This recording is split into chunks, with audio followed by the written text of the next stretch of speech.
Welcome to Corpstruction, the podcast of the Tulsa District U.S. Army Corps of Engineers. I am coming to you today from Kansas City, where I am at FEMA Region 7, and I'm here with Michael Cappannari. Michael is the Director of External Affairs here at Region 7, and we just had a workshop here. So, Michael, thank you so much for taking the time to sit down with us and talk about what you do at FEMA Region 7 and about your region as a whole. Yeah, sure thing, Brandon. Happy to. All right. And we had a great workshop, an external affairs workshop with various agencies. Can you kind of give us an idea about the geographic region of what Region 7 encompasses and some of the agencies you work with in that area? Yeah, sure thing. So FEMA Region 7 is comprised of 4 states here in the Midwest, the Heartland, Iowa, Missouri, Kansas, and Nebraska. And we also have 9 federally recognized tribes in our region as well. Our headquarters is here in Kansas City, Missouri. And as you were saying, this week we hosted a workshop for our ESF 15, which is Emergency Support Function 15, essentially means public information, communicators, a workshop for that group that we have. So we're talking about all the federal departments that have some piece of Region 7. So examples would be EPA, USDA, Department of Agriculture, of course, our partners at the Corps of Engineers, various districts throughout the region. We had representation from the Omaha district, of course, Kansas City right here at home, the Tulsa District, Little Rock, and we had representatives from the St. Louis district that participated remotely. So in addition to our federal partners, our state public information officers, so talking about state emergency management, those are part of that working group as well. So we had representatives from both Nebraska and Missouri that were here, and we had colleagues from Iowa and Kansas that participated remotely. So that gives you a little bit of an idea of what that working group looks like. So all those communicators, the public affairs types for those partners that have some piece of Region 7. The room we're in right now is the Regional Response Coordination Center. Did I say that? Yeah, that's right. Our Regional Response Coordination Center, kind of think of it as an EOC, or Emergency Operations Center. And this room, when activated, so if there was impending severe weather, we were expecting to have, possible tornado activity, the decision could be made to activate our RRCC, our Regional Response Coordination Center, in which we would bring in the applicable ESFs or emergency support function partners, like, for instance, the National Weather Service would be here. Thinking about the Corps of Engineers, if we had an incident that occurred and let's say there was going to be a power or debris mission, we might bring in ESF3 partners here. So it just depends upon the nature of the event, whatever that incident possibly look like, flooding, severe weather. We've been seeing more and more fires in our region, but this room is really about coordination amongst the interagency federal partners, just so that we're here talking together, working together, and if we need to push stuff downrange to the field, that's where that's occurring, is here. You've seen this room in action, I imagine, several times in your career here. Yes. How long have you been here? So I've been with FEMA Region 7 for 12 years. And over the 12 years, we've had numerous responses. The last time I can really think of this room up and running, with the exception of COVID, we were activated for the first couple of weeks. And then when the decision was made to do remote work, everyone went home. But in those early weeks, I'm thinking back now to March of 2020, we had a lot of federal partners here, HHS, CDC, of course.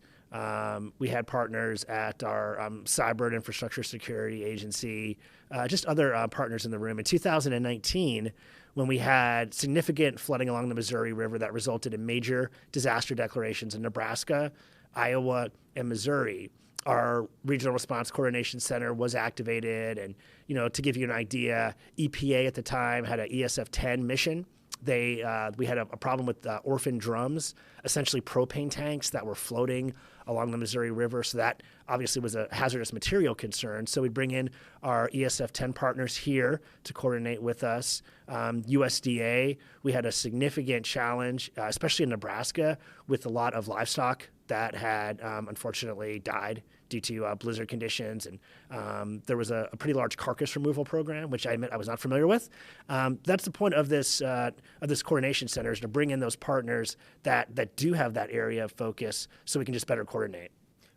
From the workshop we had where we brought in all those people, I think you've held a couple of those maybe in the last several years. I know it's been a little while since we've all gotten together, but what do you feel like you learn every time we have one of these events? Well, I think the most important piece when you think about turnover and just changing in personnel is getting everyone up to speed on ESF 15, Emergency Support Function 15, and how it's organized, so that if and when we do need to work together in that type of environment, there's familiarity. There's familiarity with the terms that we use. We talk about the JIC, the Joint Information Center, and how that's organized, congressional affairs, private sector, all of those aspects that comprise ESF 15. So I think there's real value in periodically providing those updates, answering questions that partners have.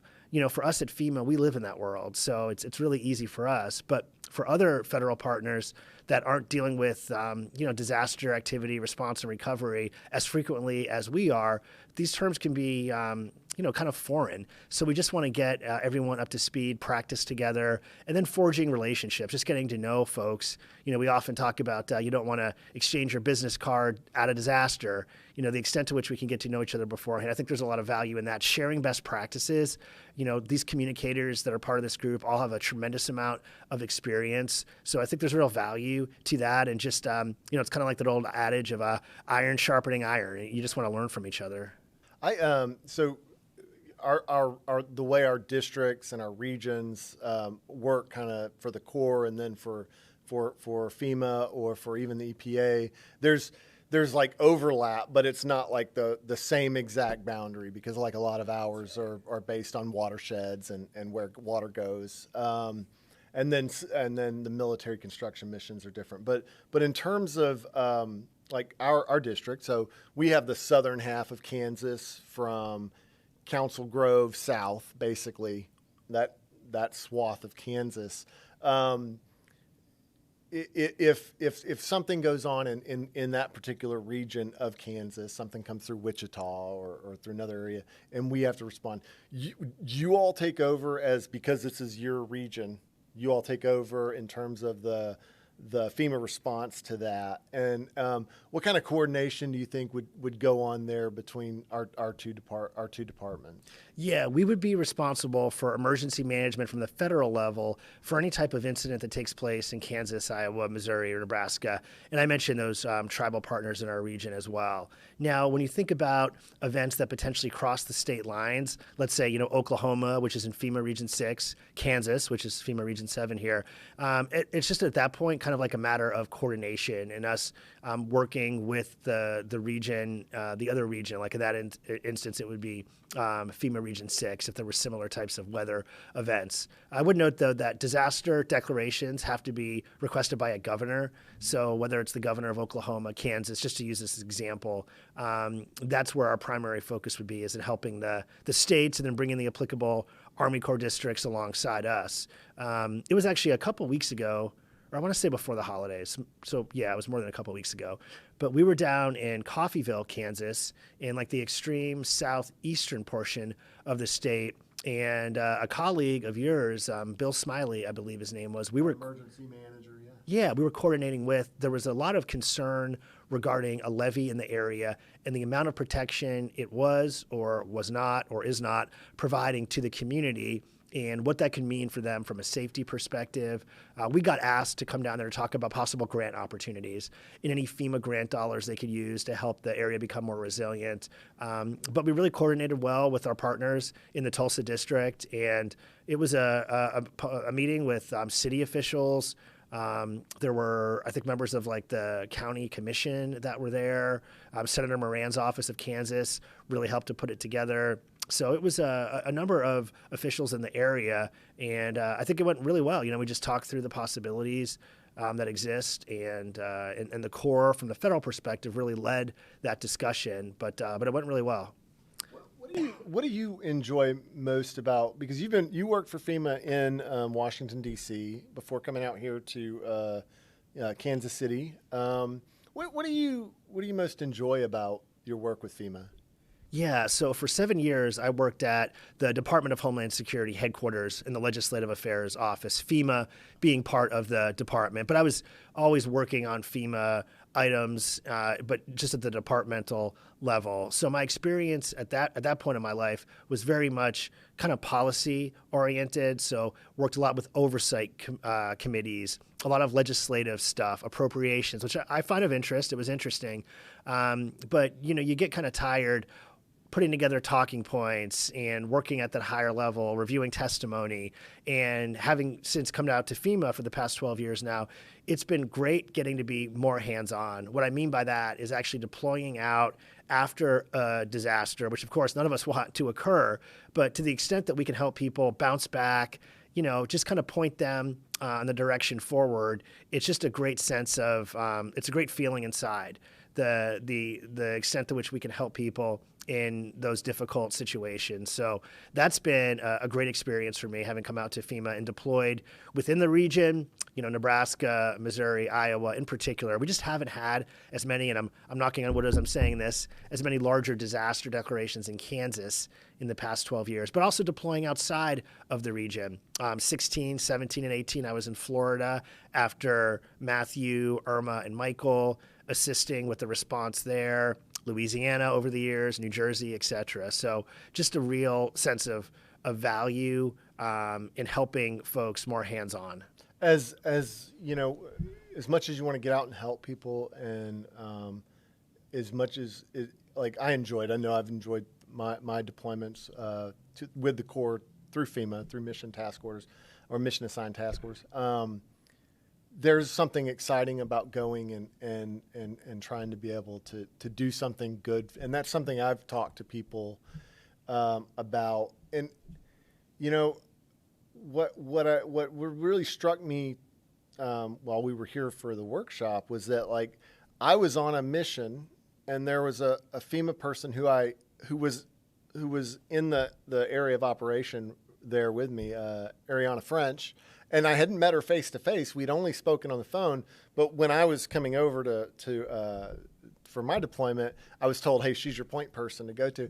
And she ended up being on a different island than I was on. But it was kind of neat to finally meet her. And then I met people from the Corps that I haven't met who are they're in different divisions or different districts as well. But I just find that kind of cool about what you guys put together while we were here.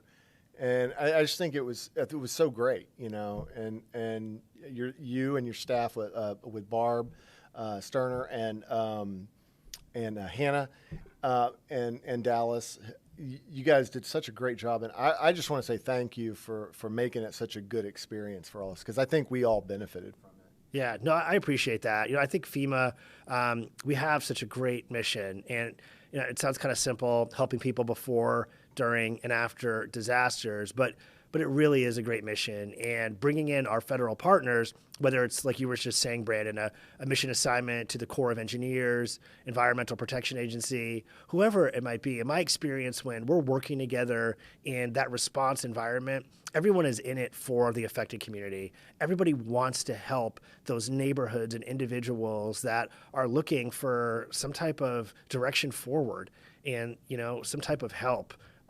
So I think it's a great area to work in, and to include our federal partners that will go out and do that type of work. And from a communicator perspective, which we're really focused on here, public information, that's so important.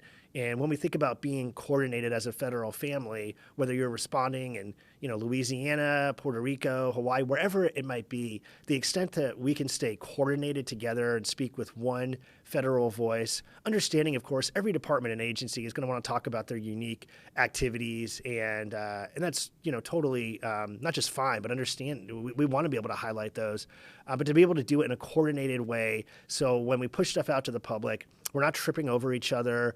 We have our act together. And really, that's the entire idea behind ESF 15 and trainings like this, so that we are able to just become better coordinated. And yeah, it was a great couple of days. I really appreciate yourself and everyone that came out and stayed engaged, really provided inputs. Sometimes with these types of trainings, folks can kind of just, I'm just kind of like here along for the ride, but not the case this week. There was real genuine input, and that's really valuable from our perspective, and I think for everyone. What have I not asked you that I should have asked you during this interview? I think you covered a lot, and there's nothing else that I can really think of. I appreciate the way that you asked about the workshop this week, about the work that we do, but I think you were pretty thorough. Well, hey, thank you so much for doing this interview with me. I know we just had 3 days of workshop, and like I said, it was great. It was energizing for me. I certainly walked away with a much better understanding of not only FEMA, but what some of those other agencies do who are involved. Well, I'm a big fan of the Corps of Engineers. I've got a Corps of Engineers jacket that was provided to me back in, I think it was 13 or 14. Rainey Brunson at the headquarters level put together a training. Maybe it was like a certification exercise or something in St. Louis.